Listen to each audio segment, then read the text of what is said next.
we need to learn some lessons as an industry. The first one is net better than a human driver is only a starting point. It turns out it's really complicated, and it's very difficult to prove up front because you need hundreds of millions of miles to prove that you're safer, and you're not going to get them all at once. Even worse, if you have any mishap that occurs while you're getting those hundreds of millions of miles, it undermines your claim. You can say at the same time, well, we don't have enough miles to prove we're safer, but a bad thing happened. Trust us, we're going to get more miles. And you can only have so many bad things happen before people stop believing you. Now, one mishap I hadn't mentioned yet is that in August, there was a cruise vehicle that had a crash with a fire truck. The scenario is that it did not yield to a fire truck that had its lights on and horn going and was struck at an intersection.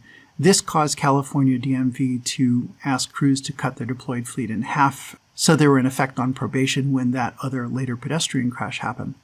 But it doesn't take too many crashes like this for people to lose confidence, even though you're still hundreds of millions of miles away from knowing how the fatality rate is going to turn out.